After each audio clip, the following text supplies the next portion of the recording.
I'm Famoti. I'm the moderator for this panel, and also one of the organizers of the Fifth Embodied AI workshop here at CVPR in Seattle. We'd like to start with a warm welcome to everyone for being here at this panel session. So this panel session is themed Advanced and Embodied AI towards seamless integration of perception and action. So in this panel session, we'll delve into the fascinating world of embodied AI.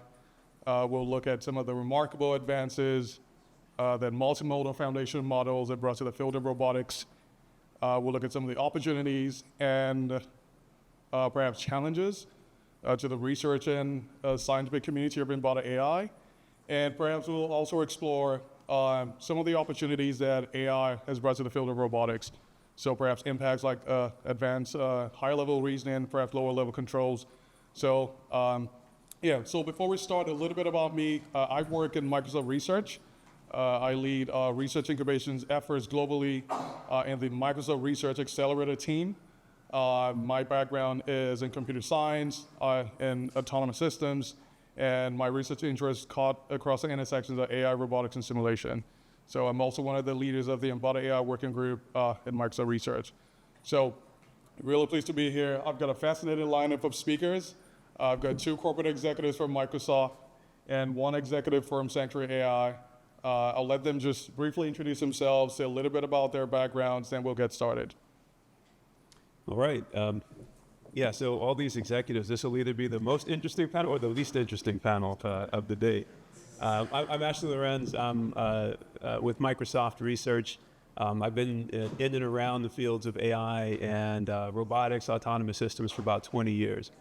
And when I first started working in this space, nothing in the robotics stack was learned, and we were sort of weird, in the engineering and in the systems engineering, because we were using kernel methods and support vector machines to start running classifiers on systems. And so it's been fascinating to see how much and what the really potential is for most or maybe even all of that robotic stack to be learned. When I think about embodied agents, I think about agents that act on our behalf. When I think about embodied agents in particular, I see the need for, of course, these fundamental capabilities of perception, planning, and action. And we've seen now perception evolve first, right? From kernel methods to do classification to CNNs, now to generative architectures, and even language grounded models, kind of at the perception. And then, now we also see an evolution at the control layer, right? From model predictive control to, I think it's been interesting to see methods like deep reinforcement learning sort of quietly reduced to practice, at that low level. And so now what I'm really interested in is, potential scalable foundations that connect perception capabilities with low-level control in this area of planning. And it's interesting to see architectures now that, kind of have this perception and action learned, but still kind of explicitly constructed in the middle. One such experiment was recently conducted by Microsoft colleagues, a manipulation example where GPT-4V was used for learning from observation. So demonstrate a manipulation task. GPT-4V annotates the steps along the task, and then those steps are then repeated on different zero-shot transfer to different robotic platforms that are essentially activating kind of motion primitives learned from reinforcement learning on the bottom. But in the middle, so learned perception, learned control, but in the middle, then you've got this explicitly constructed almost like a PhD thesis worth of, kind of explicitly constructed action language in the middle. And so what I'm really fascinated and interested in is what kind of architectures can allow that, perception action loop to be essentially closed with scalable learned foundations for perception, for planning and prediction, and for low-level control. So that's just to frame up my fascination and focus recently in the space. No, thanks, Ashley. I think you got us up to a fiery start. Thanks. Olivia? Hi, everyone. Very nice to be here with a group of like-minded individuals, all furthering the discussion on embodied AI. As you've heard, my name is Olivia Norton. I'm one of the co-founders at Sanctuary AI, and Sanctuary is a company with a mission to create the first human-like intelligence in general-purpose robots. So if you're familiar with our Phoenix robot, you'll have a sense of what I'm talking about.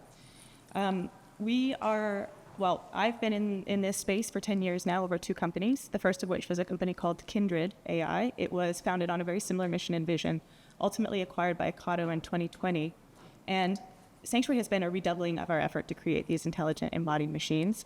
We have a particular focus and are somewhat unique in this space in that we are interested in the interface where the mind or the AI meets the world of work. So in the context of applications in labor augmentation, the hands, the dexterous end effectors that we provide our hardware platforms are this critical piece to allowing work to happen by these physical systems. The incredible impacts in the digital world of these transformer models over the last 7 years, with the particular acceleration in the last couple, has reinforced our belief that embodied AI is going to be the next major frontier for impacting the way that we live and work at a huge scale.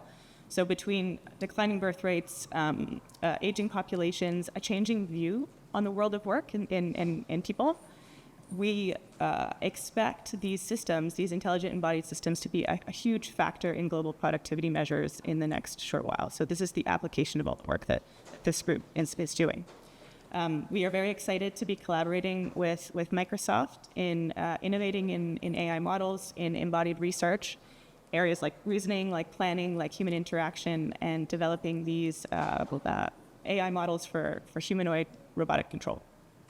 We do have a booth here starting tomorrow, so if you're interested in learning a little bit more about Sanctuary, I'd be very glad to have you come by and meet the team and learn more about what we do.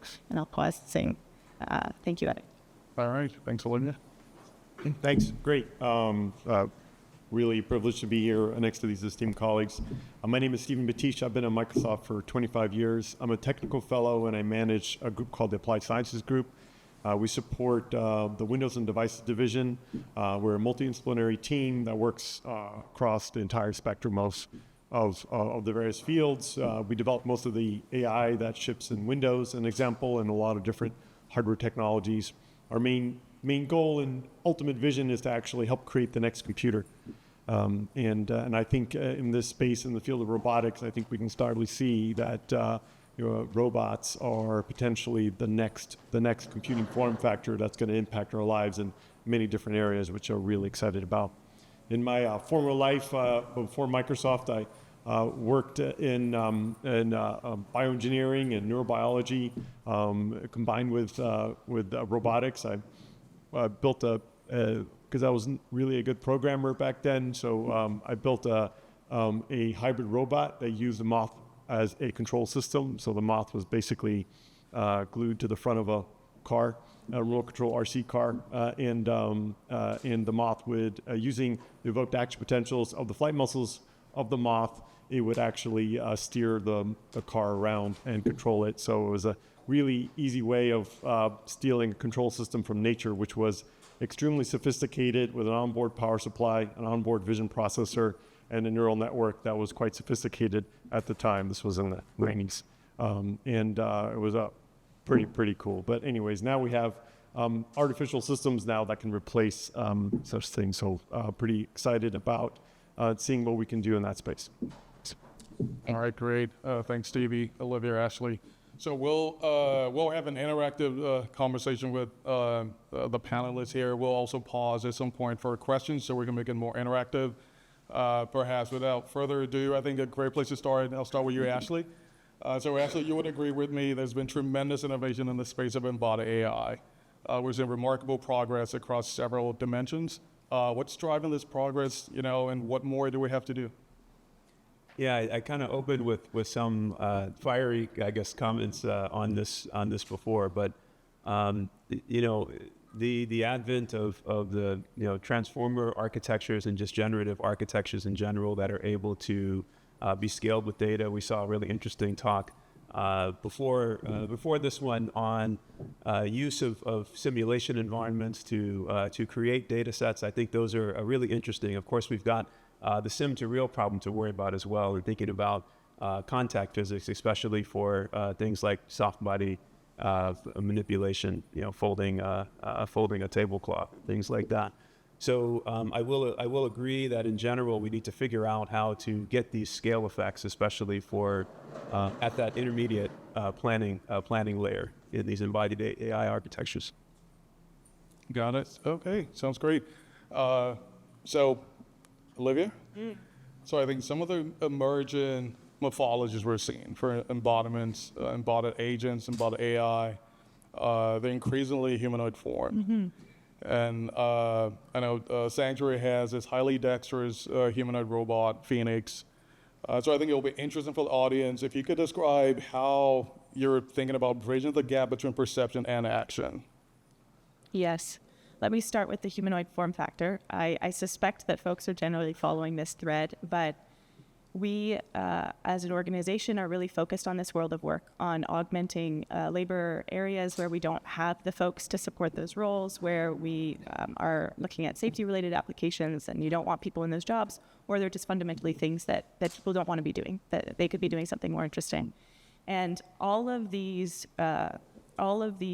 applications are in this perception action context that is human-centric. So the objects and the environments are defined by people for work by people. And the humanoid form is the perfect form for that design constraint. And so that is one of the reasons to bind ourselves to this humanoid form factor. The multimodal data acquisition capability of a hardware platform like Phoenix is, of course, just very interesting from an academic perspective as well. Vision, touch, audition, and proprioception, providing that robot first-person perspective that allows us to learn new skills and automate activities that the systems can perform.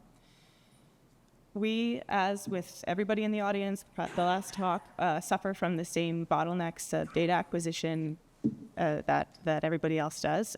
We do some of it the hard way in the sense of a second-per-second data acquisition approach, teleoperation on physical hardware, but of course are always looking for opportunities to augment the data that we have in terms of deriving the most value from perhaps limited amounts, and to search for alternative, perhaps lower quality, but still valuable data sources. Simulation is a great example. Certain tasks and applications are suited to leveraging simulated data, and some are less so, to Ashley's point earlier around soft body and contact physics. The data variety piece is something that I do just want to touch on, because we also believe that this is an incredibly important inflection point in regards to developing these large foundation models, large behavior models for a system like Phoenix. And we expect that variety to be coming by virtue of deploying in real worlds, in commercial applications, in operations, out in industry. And we began this process last year. We began in a front of house and back of house retail context with a large retailer in Canada, and are seeing that translate now to manufacturing, assembly, and automotive applications here this year. So all of the same data-related challenges, but looking to that final application space to help direct. All right. Can I chime in? Sure. It's really it's a pleasure and a privilege to be working with partners like Sanctuary and others. It is interesting to think about whether the humanoid form factor is kind of an end state or a waypoint in form factors. It does seem to be relevant right now that we have all this large-scale language data, and it contains all this inherent knowledge about operating in human-like environments with human-like affordances and capabilities. And so as a waypoint, it's really interesting time to be looking at the humanoid form factor, given the kind of implicit alignment with a lot of the large-scale language data that we have right now. Very well said. Good. Now, I really like that. We're going to come back to Phoenix. There are several folks in the room, I'm sure, who perhaps will love to learn more about this highly dexterous embodied agent. But I do want to, so Stevie, perhaps this one's for you.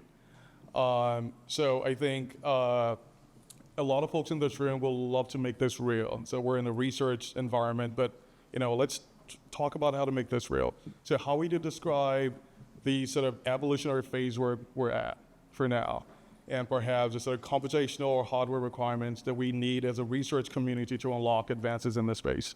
Yeah, that's a great question. Yeah. In my intro, I talked about building the next computing form factor, and if you actually look at all the various forms of computers we've had in our history, you notice that they all follow a very particular pattern, every one of them, even all the way down to even the slide ruler. You have a step function increase in compute that allowed us to essentially write software that abstracts the functionality of that compute and changes how people interact with that computer for the most part. And that allows us to essentially build a different type of form that does different things, goes in different environments. And you see that like over and over again as you go from, hard-coded computers to vacuum tubes to when the transistor came along to GPUs. Every one of them basically introduced, a step function increase compute. Today is no different. Today you see, especially with tensor accelerators, a massive increase in compute, not just in top speed and ability to inference and train large models, but also at the same time to do compute efficiently.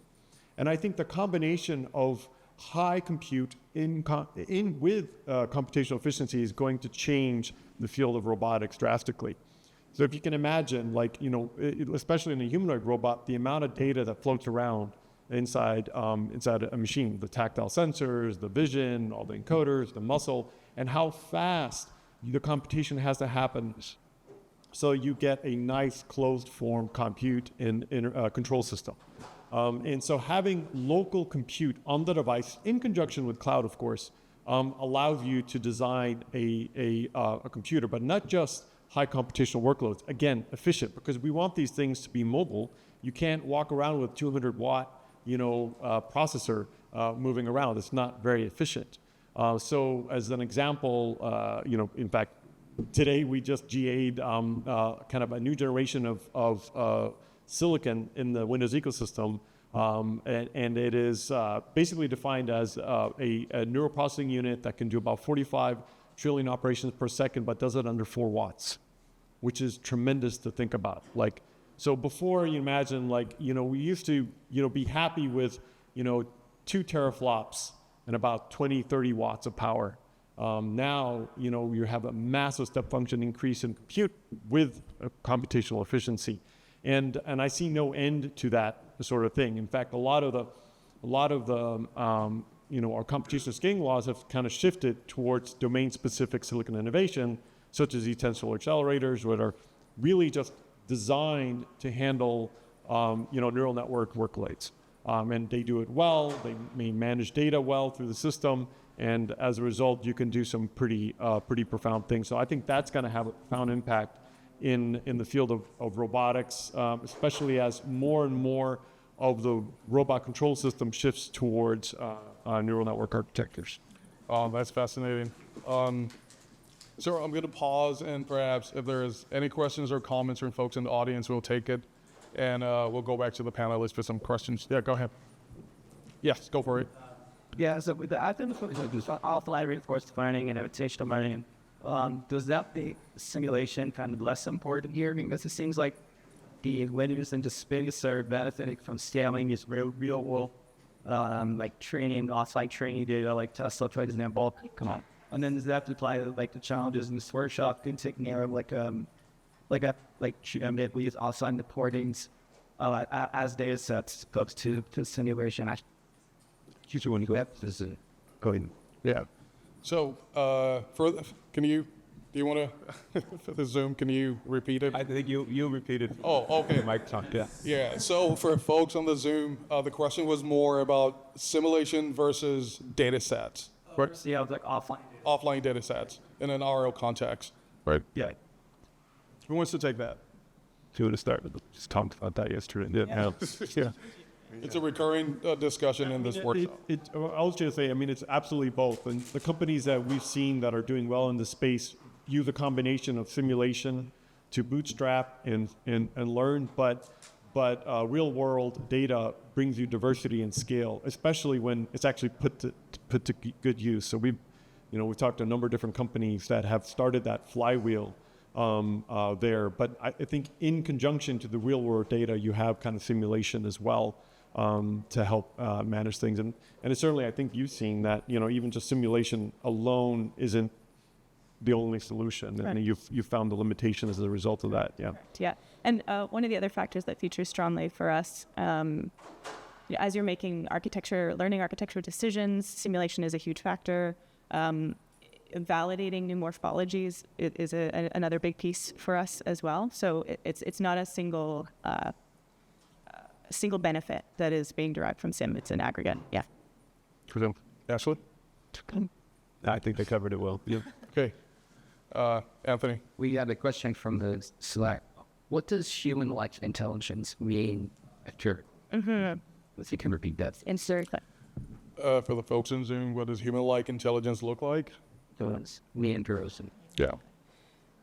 Let me describe how I think about this, but there are many opinions. So I'll start by caveating.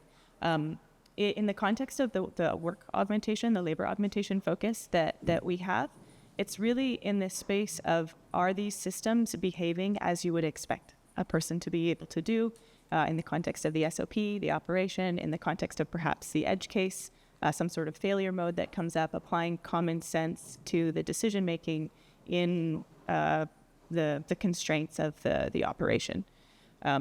Broadening that to something more definitional. Anybody want to take a cut at?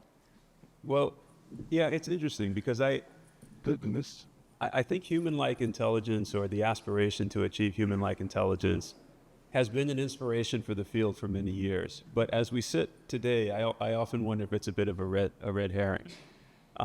Relative to, so I think a few things are important. So the ability of a system to accomplish human goals in a variety of different environments, under a variety of different conditions, variety of different tasks, I think is important. The ability of systems to do that in effective collaboration and with effective oversight by humans is also important.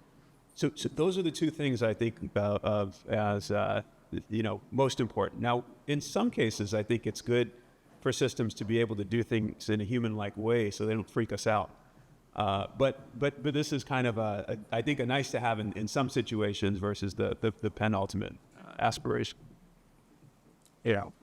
So perhaps maybe another round of questions so we could spark and elicit some more questions or feedback.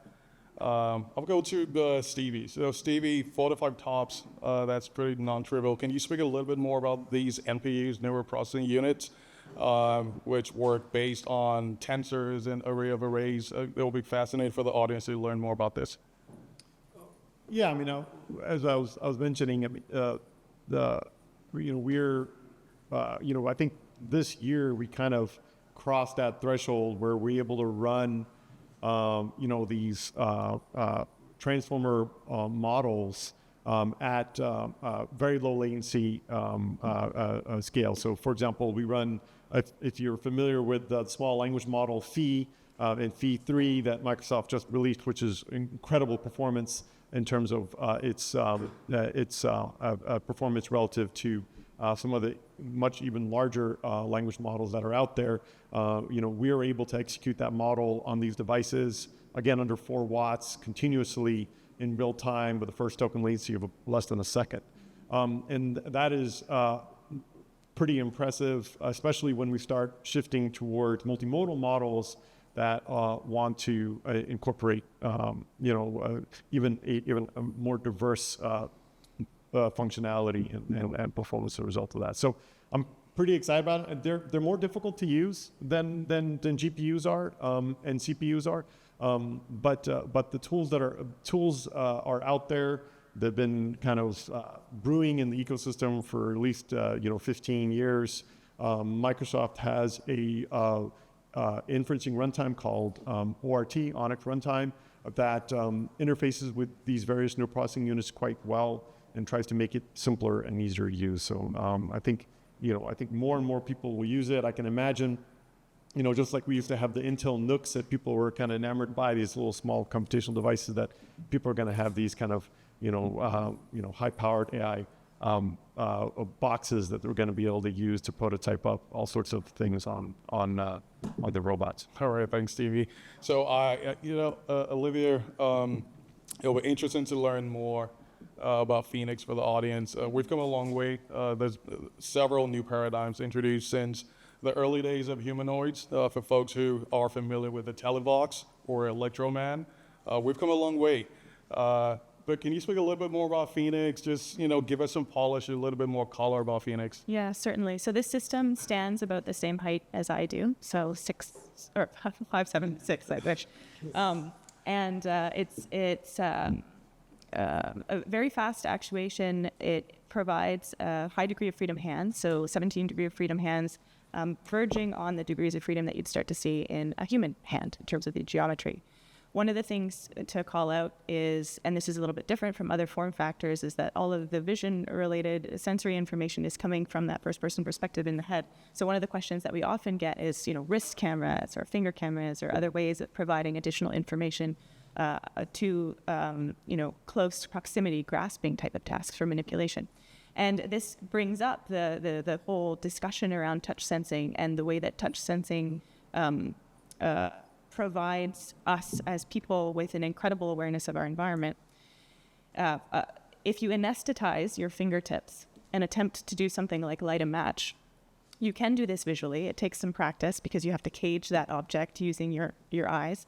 And you're operating at about 20% of the performance of your normal unanesthetized sort of physiology. And this is the same type of thing that we see in systems that are equipped solely with vision, in the sense that as soon as they're working with small objects, you're running into occlusion issues. Everybody has probably dealt with this. And you need to either move to a different modality that is closer to the object, or you need to be providing that touch sensor information of the type that we get. So compliant touch sensors providing force at a granularity that is useful for doing in-hand dexterous manipulation and object reorientation.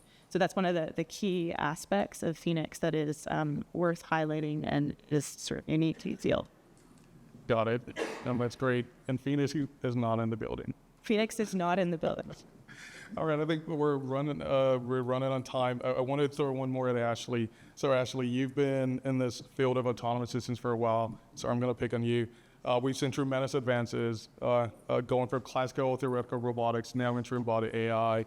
Now we're seeing language conditioned models that are now this evolution of action as a language. Can you speak about what the future holds? We want to hear a prediction from you. A prediction, wow. These are really hard these days. Yeah, I think just on this note of action languages, it's really interesting to think about parallels with natural language. And we've got natural language systems that are clearly multilingual. And maybe the promise, of course, there's things like low resource languages that we have to figure out and get right. But we can see the promise for something like a universal language, or at least a universal translator among languages. And so one interesting question as we enter the embodied AI space is, do we see the potential for that in embodied AI, something that is fluent and universally fluent in action languages, whether that's in my household or industrial manufacturing, or even some of the consumer experiences that Stevie works on. And so I think this is a really fundamental question. We're going to have things that are kind of domain specific, or do we see the potential for a kind of universal action language? That's not a prediction, but it's a question that I find fascinating, and I think it's relevant to the kind of architectures we'll consider in the space. Absolutely. No, thanks. Plus to add to, I mean, I think just to add to Ashley's point, I mean, we're moving in the world where we're moving into a much more agentic world. Agents are going to be the mode and the programming model of the future for a lot of people. And those agents are going to be manifested in all the different form factors of computers that we have. So you'll be able to have to interact in a natural human-like manner with these agents, and they will be able to accomplish tasks for you in an automated manner, whether it's in the virtual world or in the physical one. And I think that's kind of the exciting world that we're kind of moving towards, I think, fairly quickly. Okay, so we're on time, perhaps. Maybe we're going to take one more question. I'd like to do a roundup and summary. Actually, we're at time. We're on time. Okay. I do want to say a big thank you to my panelists, Ashley, Olivia, Stevie. Fascinating discussion. Thank you to the audience. And I do want to say special thank you to my fellow organizers and lead organizers, Claudia, Lucas, and Anthony. So let's continue the dialogue as a research and scientific community. So the innovations in embodied AI is evolving and emerging to be a team sport. So we're all going to solve some of these tractable problems together. So thank you.